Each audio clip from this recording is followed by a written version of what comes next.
चलिए आज जो चलते हैं उपसर्ग। उपसर्ग का मतलब क्या होता है? उपसर्ग का मतलब हमेशा मानना है कि पहले वाले शब्द क्या हुआ, जो शुरुआत या पहले शब्द हो।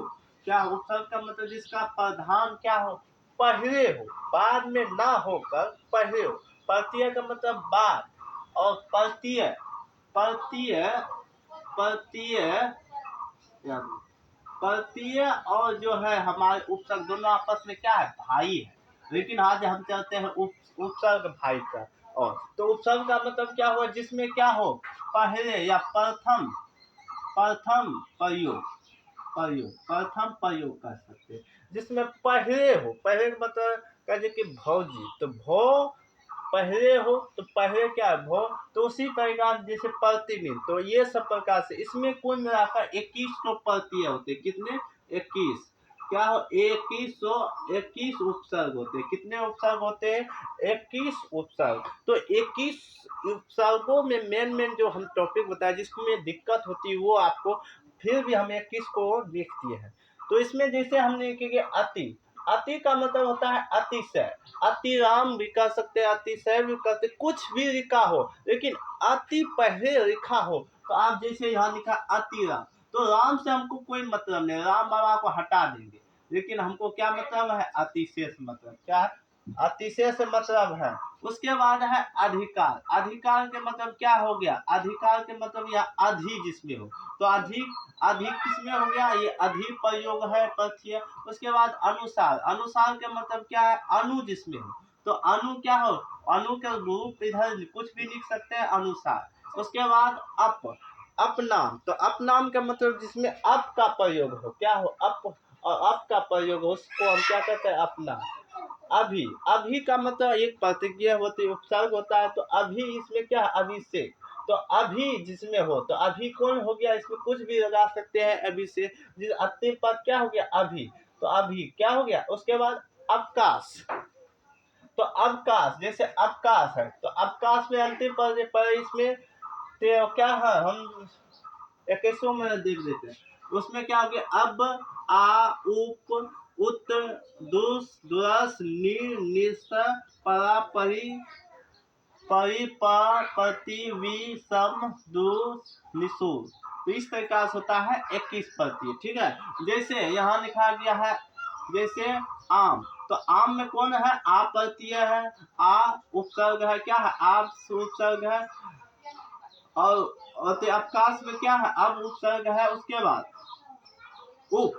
उप का मतलब क्या है, उपकाश, तो उपकाश उप कौन सा पर है, तो उपसर्ग प्रत्यय है। उसके बाद यहाँ देखो उत्पन्न में यहाँ उत और उत लगा है, तो ऊपर हरंत लगा है, तो उसमें तो संयुग होगा या अजमा होगा।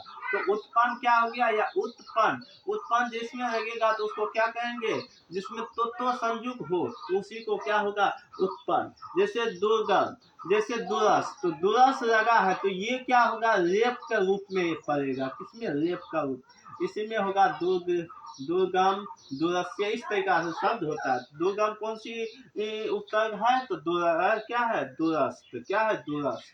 उसके बाद दुकर्म में भी एक सो और इसमें लेप लगेगा, किसी में भी इसमें सो और लेप, उसी को हम क्या कहते हैं, दुरस। तो दुकर्म का मतलब ये क्या हो गया हमारा। उसके बाद नी भी क्या हो गया, हमारा उपसर्ग। उसके बाद पराशय में कौन सा उपसर्ग है, तो ये क्या है, परा कौन है, उपसर्ग है, क्या है, परा कौन है, उपसर्ग। अब उसके बाद परी का मतलब हो गया परिवार, क्या हो, जिसमें परिवार हो, तो परिवार कौन सा उपसर्ग है, तो परिवार क्या हो गया, परी हमारा उपसर्ग है। उसके बाद प्रकाश, तो प्रकाश कौन सा उपसर्ग है, तो प्रो हमारे क्या है, उपसर्ग है। आप देखो प्रतिदिन कौन सी शब्द है, तो वो प्रतिदिन में आप आसानी दी, जिसमें प्रति हो, तो क्या हो, प्रति हो, उसी को क्या कहते हैं, उपसर्ग। तो प्रति क्या उपसर्ग का, वी का मतलब विकास, और सम जिसमें संकल्प हो, तो संकल्प में क्या होता है, जिसमें सम पे आधा रो या को होता है, तो उसमें सम क्या हो गया, हमारे उपसर्ग। उसके बाद सुरेश, तो सु और सु का मतलब क्या हो गया, हमारा उपसर्ग। सु कौन सी है, उपसर्ग। और उसके बाद निष्काम, तो निष्काम, तो निष्काम हो, तो निष् और काम हो, उसी को हम क्या कहते हैं, निष्ठ। आपको कौन कौन समझने में दिक्कत है वो हम बता देते हैं। यहाँ देखो हम लिखिए देते हैं, ठीक है। जैसे एक नंबर में आपको समझने में जो दिक्कत आएगी वो आएगी, आपको आएगा उत्तर, उत्तर है। 2 नंबर में आपको समझने में दिक्कत आएगा दूरस्थ, क्या दूरस्थ। और 3 नंबर में आपको समझने में दिक्कत आएगा दूरस्थ, दूरस्थ। और चौथा जो है आपका निरस, पांचवा क्या हो गया निसर। और इस तरीका से छठा एक सम। इधर तो आप आसानी से इसको बना सकते हैं। तो ये 3 चीज को हम फिर से समझने में कोशिश करेंगे, और इधर तो हमको लगता है इधर आप सब समझिए भी हैं। चलिए इसको मिटा देते हैं, इसमें 21 वो होती है। और ये देखो, ये मेन पॉइंट आपको बता रहे हैं। देखो उत्तस को किस रूप से हम लिख सकते हैं, सबसे बड़ी बात है। देखो उत्तस से किस रूप से लिख सकते हैं, जैसे हमने, आप देखो इसमें क्या उद्देश्य भी लिख सकते हैं, क्या लिख सकते हैं, उद्देश्य भी हो सकता है, उद्देश्य भी हो सकता है, या उत्पन्न भी हो सकता है, समझे। दूरस का जैसे दूराम, देखें दूरस का हो जाएगा आपका, दूरस का हो जाएगा दुर्जन। दूरस का क्या हो गया, दुर्जन भी लिख सकते हैं, दुर्जन भी लिख सकते हैं, दूर, दूर कर्म भी, दुकर्म भी लिख सकते हैं, अपने मन से भी लिख सकते हैं। ऐसे नहीं कि हम किताब की सहायता लेंगे। जैसे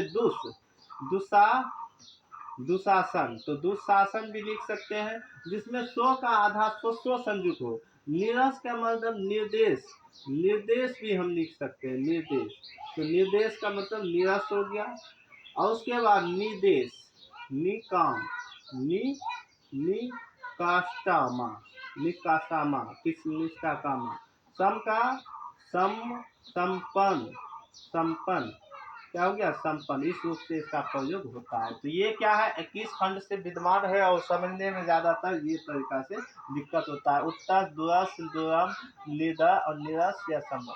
तो आगे हम समझने में आज का टॉपिक बस यही तक रखते हैं। बस धन्यवाद।